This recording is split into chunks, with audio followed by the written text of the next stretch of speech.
morning, and many thanks to all for joining this morning's briefing on the provisional national accounts and international accounts results for Q4 2023 and for the year 2023. We'll take questions at the end of today's presentations, and can I ask people to use either the chat function or to raise their hand if they'd like to ask a question in person.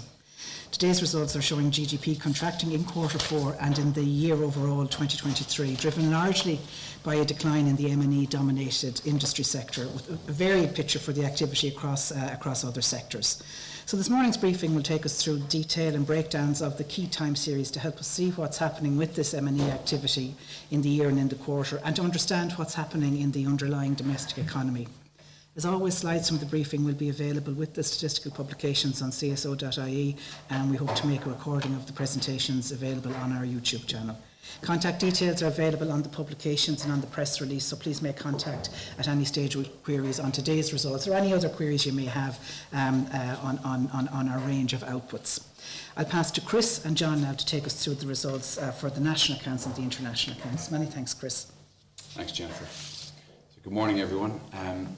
I have the Q4 results for the national accounts, and I'm going to begin by looking at the effect that has now on the year, the outturn for 2023.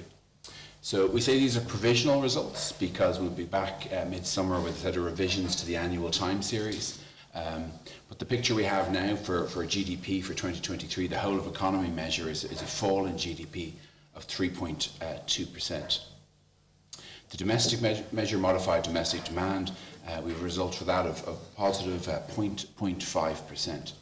So the background to that, I guess, is the really strong growth we had around the M&E activity in 21 and 22, and a decline in that into 23. So still a really high level, and please be mindful of the strong picture, 16, 17, 18, 19, 20, 21, and all the way through to 23. It really is off that high in 2022 in terms of the level.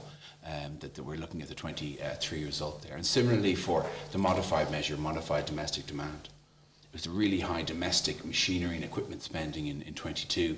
That we see a lower level of that in 23, giving us that 0.5% result. So it looks like a lower growth rate. It is a lower growth rate, but it's off a very high level in 2022. Just again for official use, the current price value of GDP is largely unchanged now in 23 over 22. So for the government, for the debt and deficit measures, that denominator is largely unchanged and doesn't really affect where we stood before today in terms of our knowledge there. Updated data on that, of course, will be available in April. If we look then at our available European peers at this stage for 2023, that minus 3.2% puts us out on the left-hand side, with moderate growth for the UK there in the middle at 0.1%, and then stronger growth on the right-hand side of 1.8% for Denmark and 2.5% for Spain. Looking at the sectors, how have all the sectors performed for the year now that we've finished the 4 quarters? As we were saying on previous press conferences, it's really about the industry result here. Industry down 11% for the year is what's driving the GDP data and the overall M&E picture. We can see the ICT sector, information and communication, up 8%. So there's a strong result for the second biggest sector, a strong positive result, but it's really that fall off in industry that's giving us the big picture around GDP. If you look through some of the other sectors, you'll see where the domestic results come from over the next couple of slides. So distribution, transport, hotels and restaurants up 4.5%, public admin up 4.3%, financial up 7.5%, and then construction down 3%. But all that together gives us the domestic result overall of about 3%. I'll show you that in a moment. If we look at the sectors over time, this is the picture I wanted to paint for you about context for this result for 23.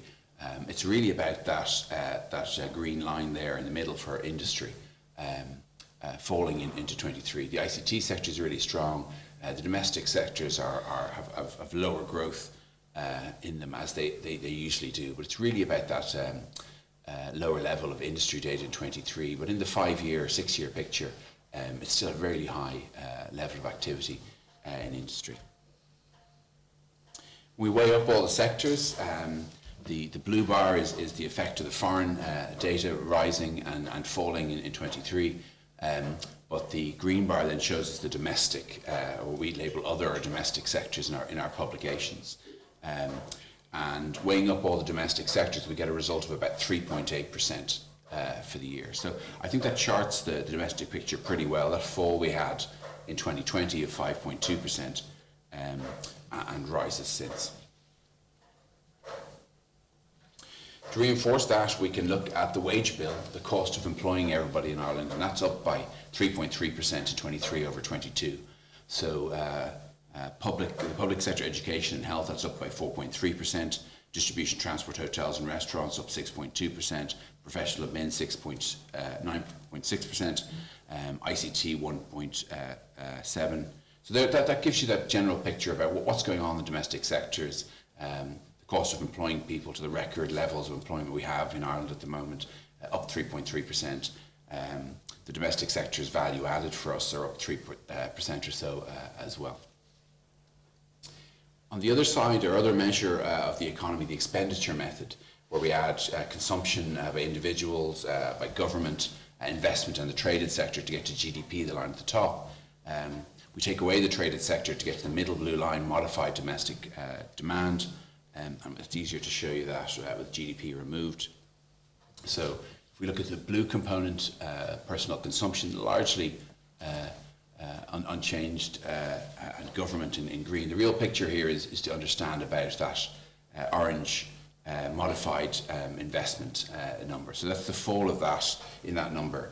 It's down 7.1% modified investment from a really high in 22. So we looked at a lot of back to office stuff in 21 into the start of 22, and we started talking the last couple of quarters about data centres and M&E equipment.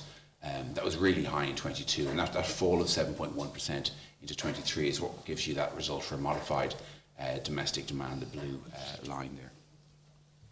Looking at some of the components, we see consumption's up 3%, split between goods up largely because of increased spending on cars, or including spending on cars. And then we've seen this picture around foreign travel and public transport for about 8 quarters now, and that's what's driving the services side. So combined, that gives you the result for consumption for the year of just over 3%.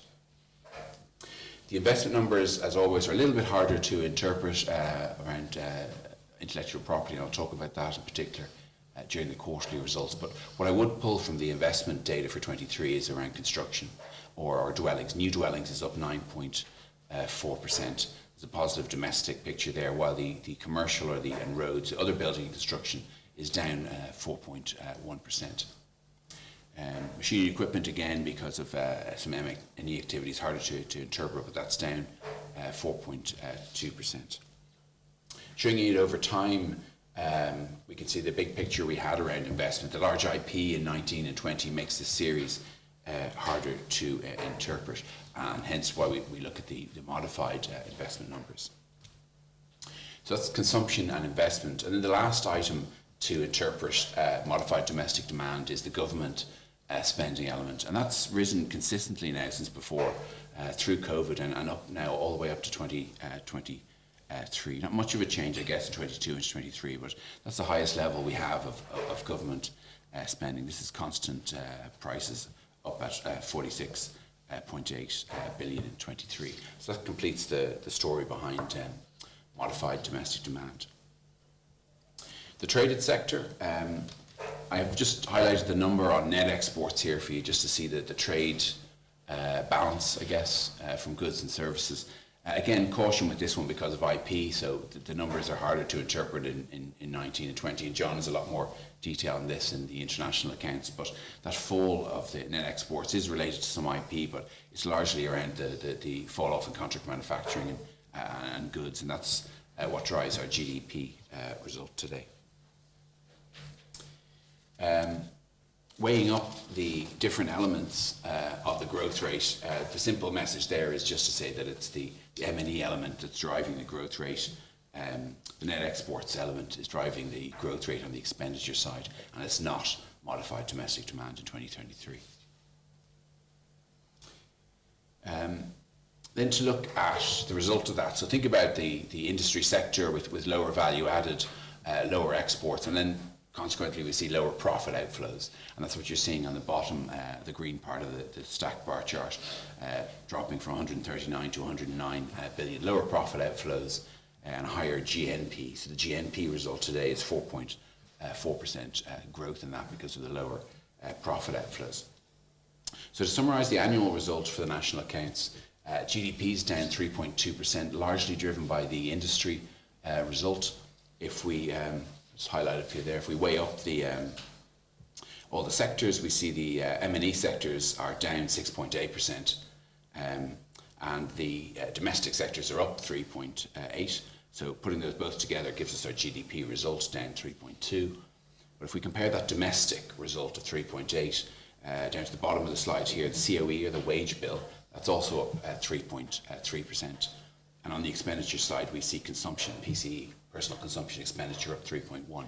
So I think that's the best message around the domestic data today, that we can see domestic sectors for the year growing at 3.8%, the wage bill 3.3%, consumption just over 3%, all a pretty consistent picture.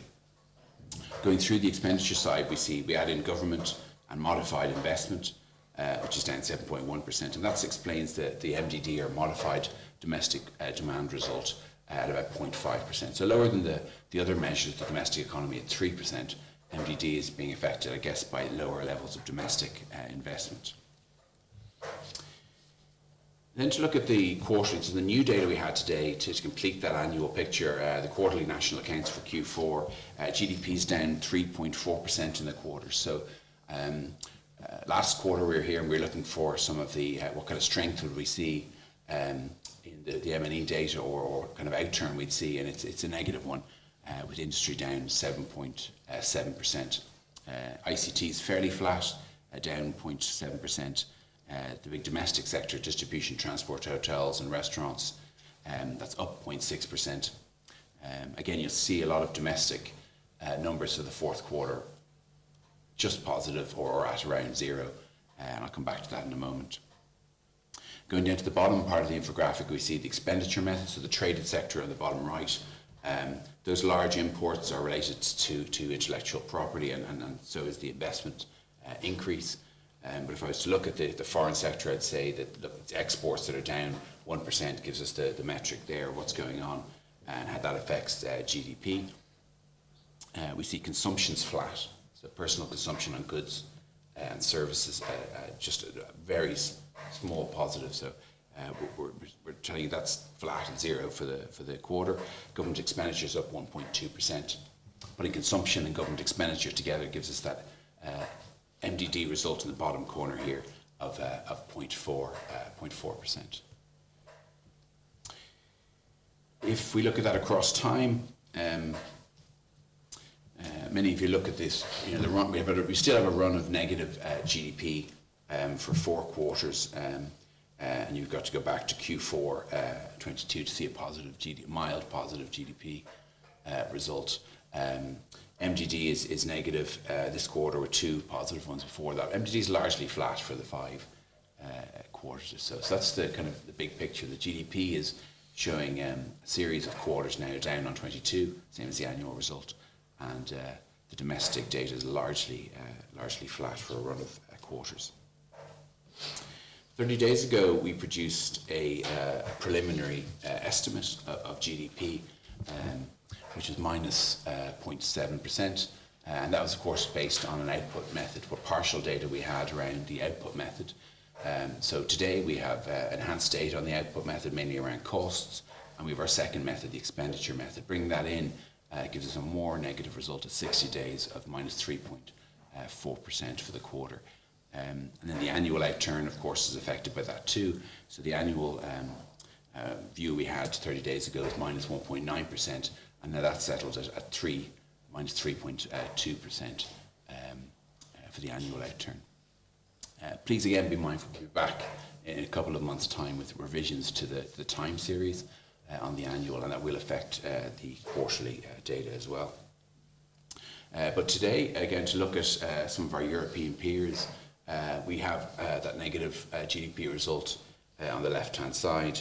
some small negatives in the countries beside us, the UK minus 0.3%, and then some growth on the right-hand side there. Denmark up 2%, Slovenia and Portugal just under 1.1% and 0.8%.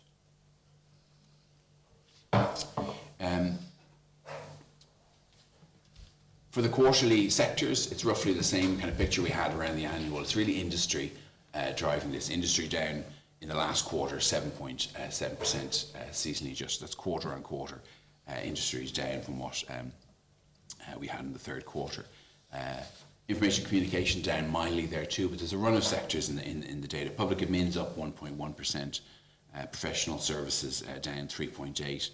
Construction's down 1.9%. So you can put these together and see the broadly flat domestic picture from the sectors, as well as the M&E result in industry. And of course, I said, look, you go onto the website, you can look at the charts, toggle on and off the sectors that you want to look at. I always pick these four: two big M&E sectors and two big domestic sectors. And again, the story over the last number of quarters, it's really all about that green line, where industry is going up and down, and down in this quarter, Q4, that gives us the overall result for this quarter and for the broader time series for the year. If we take all the sectors and weigh them up, we see the foreign-dominated sectors in blue there, with mostly rises, but I guess falls there in Q1 and Q3 and Q4. And then we see the domestic picture in green, so small positives all the way along through the time series. Fall last quarter and a small positive for the domestic sectors at 0.1% this quarter. So I think for me that's adding to the picture for the domestic story of largely flat results for the fourth quarter around domestic activity. We can reinforce that as well with the wage bill. So the cost of employing everybody in the state. Compensation of employees is down marginally 0.6%. We see some increases in public admin, distribution, transport, hotels and restaurants. Some falls, for example, in information and communication and in construction. Okay, so weighing all those up, we get that mild negative result for the wage bill, and combine that with the mild positive, I guess, on the domestic sectors in the previous slide, and that's where I'm getting the narrative on that from. In terms of the contribution of wages, it's a fairly consistent picture now. We're seeing that foreign firms are contributing 35% or so to the wage bill, the cost of hiring people in Ireland. That's even when the total increases, they seem to increase at the same rate, and that 35% has been kind of maintained. We see some seasonal effects that this is current price data, the proportions here, but we do see some seasonal Q4 effects and Q1 effects around M&Es, around dividends and bonuses, but roughly a picture of 35% is maintained. The other method of looking at our national accounts, the expenditure method, as I said before, so it's consumption by individuals, by government, investment and the traded sector, gives us the GDP result. Stripping away the traded sector gives us the middle blue line, modified domestic demand. And again, I'd put emphasis on the modified investment number here. So that annual picture I explained a moment ago, you can see the same pattern now in the quarterly series, that orange area there, showing slightly lower levels of modified domestic investment in 2023 and into the fourth quarter. So it's down 3.4% modified investment into Q4 23.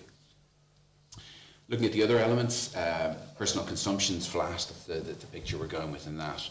A mild positive for goods and a mild negative on services. If we look across some other countries for the equivalent European measure on consumption, there's a run of zeros effectively for Australia, France and Ireland in there, while you have growth in Denmark of 1.7% and the Netherlands 1.8% on household personal consumption. The usual caveat I would like to apply here to remind people about prices. It's a really important time still to look at prices. While the CPI, for example, started to come down to lower levels, we still have increasing prices. So that gap between what we spend in terms of cash, the nominal value of consumption in blue, and the real and the volume that we're all getting of goods and services, that gap is still widening. And we have to be very conscious of deflators. I'll come back to that before the summary. Where do we get the flat result from? I guess looking at CSO's high frequency indicator on retail sales, we'll show you across the categories. Some are up, some down in November, some up in December on a seasonally adjusted basis, and that's where we came up with the overall flat result for consumption. Investment, take a moment, I guess, to look at the investment numbers. Big numbers there around IP, so hard to interpret the overall stock of investment. That 65% increase just tells us we've a large amount of IP in the quarter, and some increases in machinery and equipment. If we look at it year on year, we can give you a little bit more details. This isn't seasonally adjusted. This takes this quarter and compares it to the same 3 months last year. And it confirms that annual story we had, I guess, of new dwellings up 12.4%, other building and construction down, machinery and equipment down. So the same picture we saw with the full 12 months of data. Showing it over time just makes it obvious, I guess, where we have what seems to be kind of when the IP movements seem to happen, this is relocation of IP or purchases of IP into Ireland. It seems to happen in Q4, less so last year, but the same thing happened in 2020, 21 around. That was a merger and acquisition activity. So we'd be very mindful, I guess, of looking at the investment data, and in particular to use modified investment for the quarter. So that's consumption and investment. And the last element, I guess, to help us understand modified domestic demand in the quarter is the government data, and that's up now to 12 billion in the quarter. So again, rising each quarter all the way through COVID and after COVID, mostly affected by the public sector pay bill, but other current spending in there by government as well. I'll largely leave this to John, I guess, because the IP in particular, to see the effect of GDP from the traded sector. John has a lot more detail on that, and I'll leave that to him to explain to you in the international accounts. The obvious one, again, the contribution to growth has come from, for GDP, has come from the traded sector. GNP down 4.2%, with roughly the same net factor flows quarter on quarter. So just before I finish, I just want to again elaborate about the deflators are really important to keep an eye on. We have the GDP deflator on the left and the consumption deflator on the right that I mentioned a while ago. We always look at prices on an annual basis. It's easier to understand. And the consumption example, again, is we're spending money amount 7.4% more this quarter than the same quarter last year. So when we look at price increases there of 5.8%, we're only really left with a 1.5% volume change or increase in goods and services that we consume. And same analysis you can do with the whole economy for GDP. Current prices in amounts for GDP, including all the M&E activity, is down 5.1%, and with price rises in there of 3.9, taking that off the 5.1 gives you the constant price GDP result. So prices still are really, really important when we're trying to interpret our economic measures of the economy, particularly when we look at things that come to you in money amounts, like the tax take or other figures in the economy. We really have to be mindful of spending power. So just a summary then for me on the quarterly accounts, GDP down 3.4%, largely driven by industry again. We can look at the distribution, transport and hotels, restaurants sector to get a domestic result of 0.6%, or weigh up all the sectors and come up with a domestic result of 0.1% versus the M&E result of minus 2.7%. We look at the wage bill down the bottom, that's down 0.6%, and up there to the expenditure side to consumption at around 0. So in the last quarter, all of our domestic results are really coming out pretty much flat for the fourth quarter.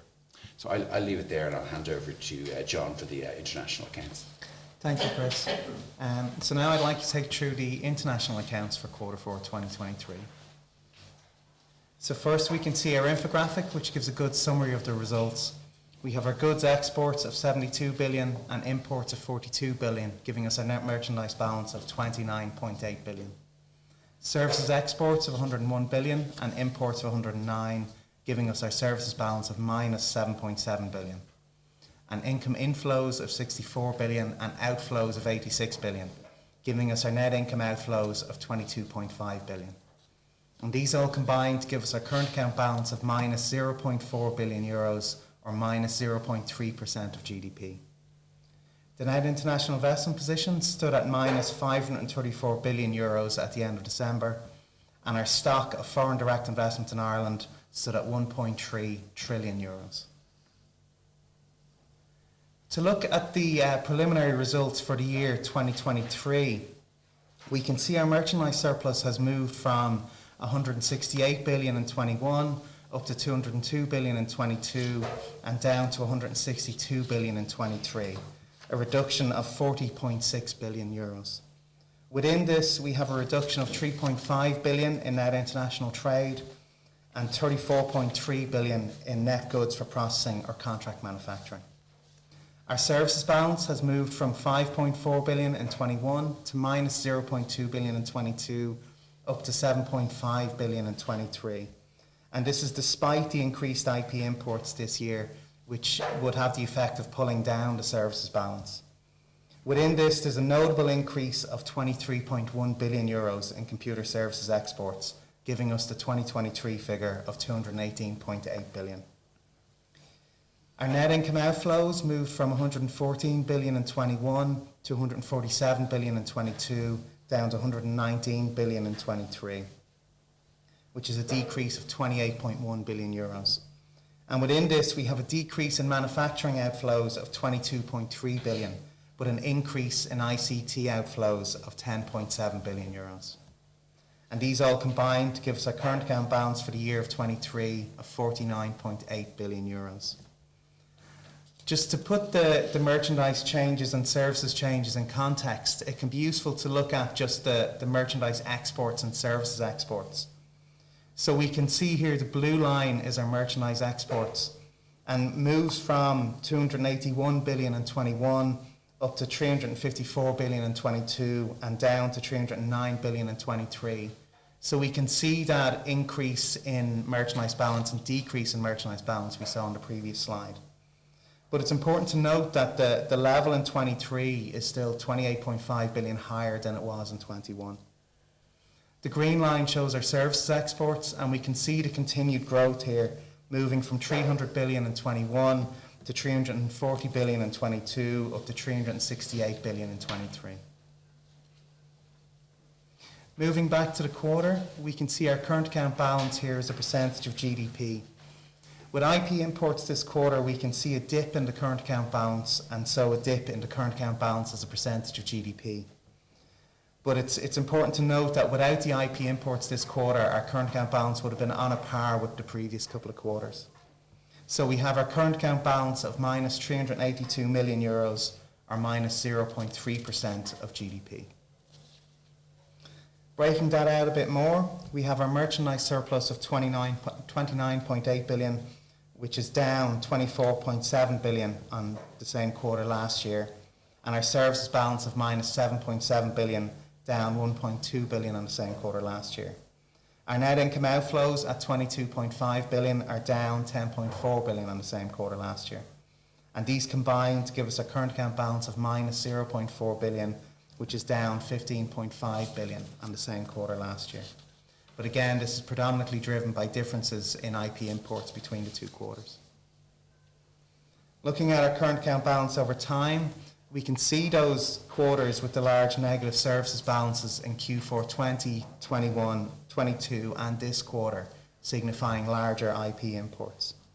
Comparing this quarter to last quarter, our merchandise balance is down by 7.6 billion euros, our services balance is down by 16.3 billion, and our net income outflows have decreased by 3.1 billion. And these all combined to give us a current account balance which is down 21.2 billion on last quarter.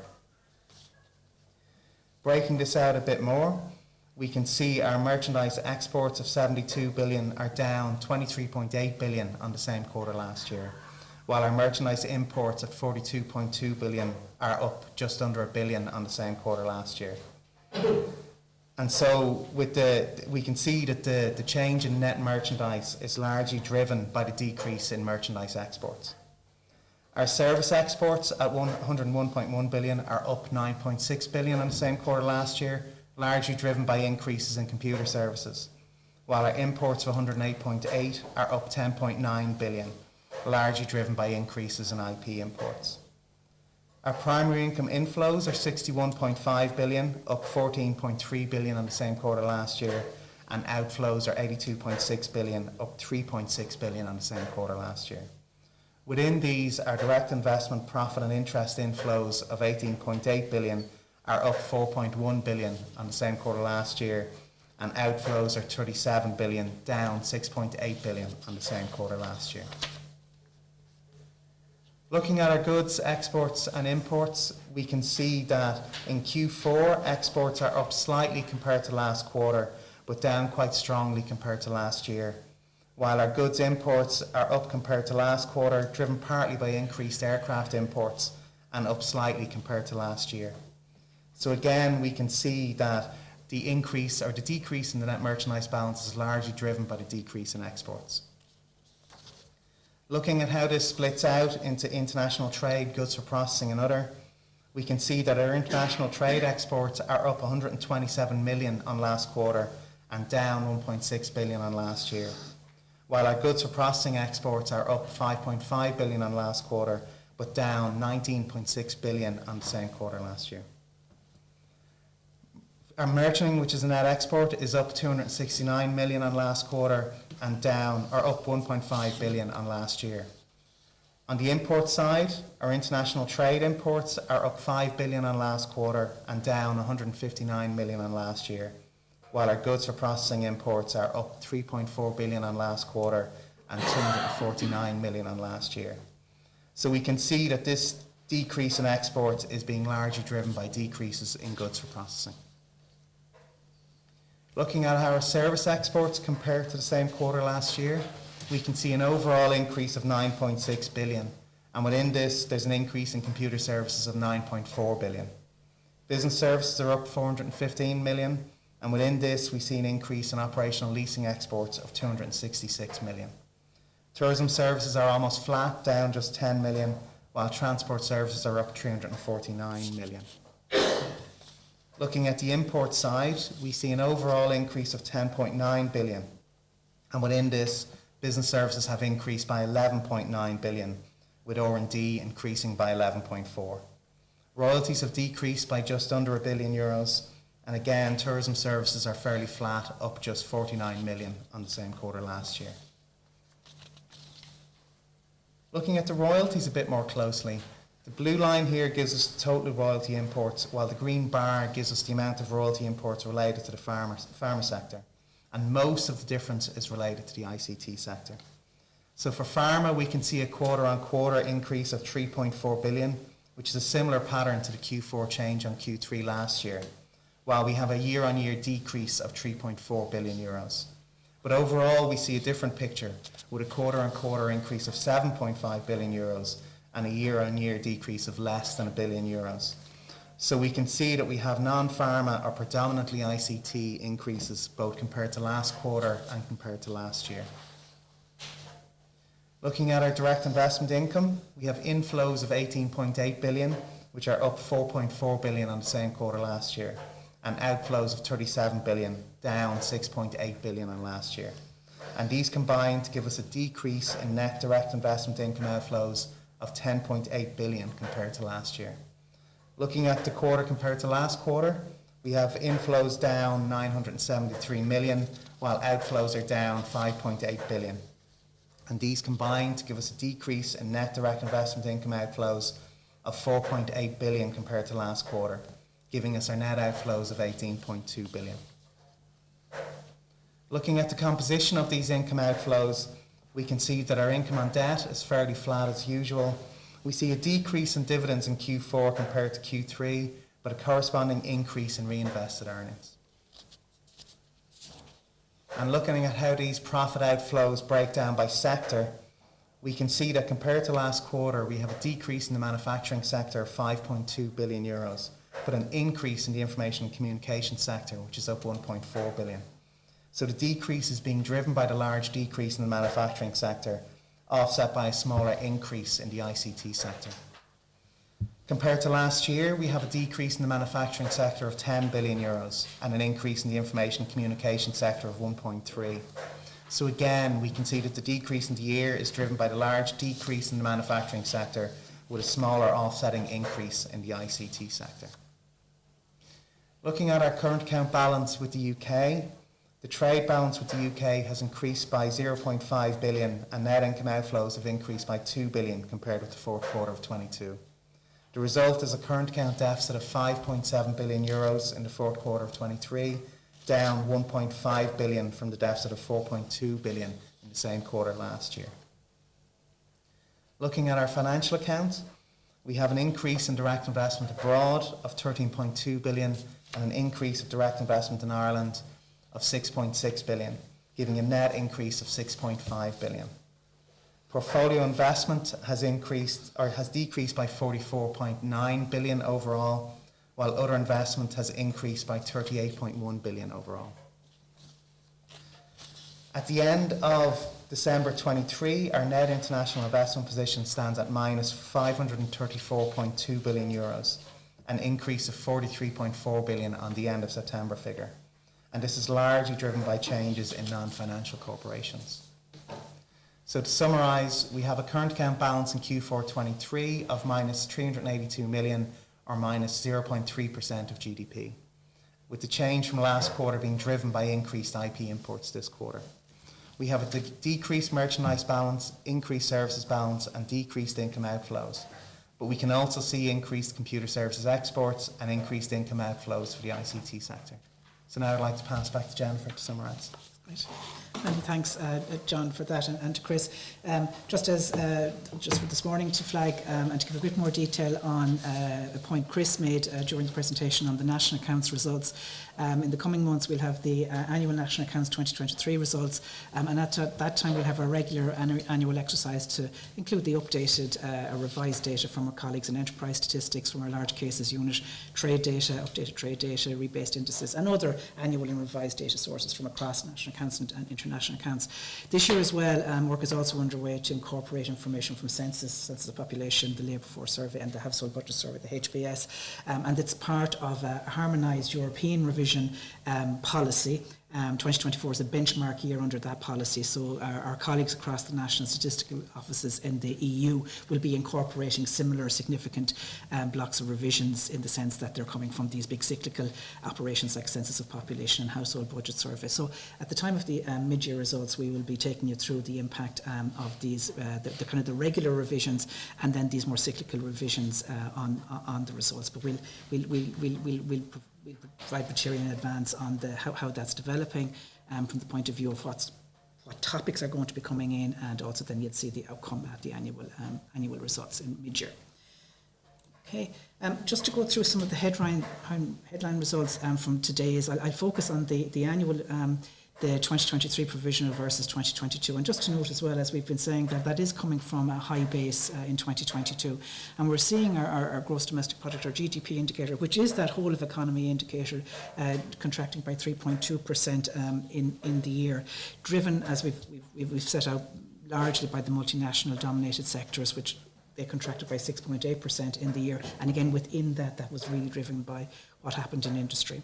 Trying to look at the kind of the domestic view of the economy. If we look at those more domestically focused sectors, we see that they grew by 3.8% in 23, provisionally on 2022, and modified domestic demand up by 0.5% in the year as well. The spending on goods and services up by 3.1% in the year. That's that PCE indicator, and that's what we all spend on goods and services. And I think that aligns with the story there around the compensation of employees, or the wage bill increasing by 3.3% in the year. I won't go into much detail on the quarterly. You've gotten that detail from the colleagues, but just to note, the modified domestic demand contraction of 0.4% in the quarter is important to look at in the context of the intellectual property import that happened in quarter four. So that MDD indicator strips out the impact of intellectual property and aircraft leasing. So it is it's working, and it's an important indicator to look at in this quarter in particular. And again, just to underline in quarter 4 23, that flat picture for the spending on goods and services, but to underline, as Chris set out, that is at constant prices. So we were spending more to keep that flat indicator there of the same volume of goods and services in Q4 as in the previous quarter. So many thanks, and as I said at the start, we're happy to take any questions through the chat function, or if people want to ask questions in person, just to raise their hand and we'll be able to take that question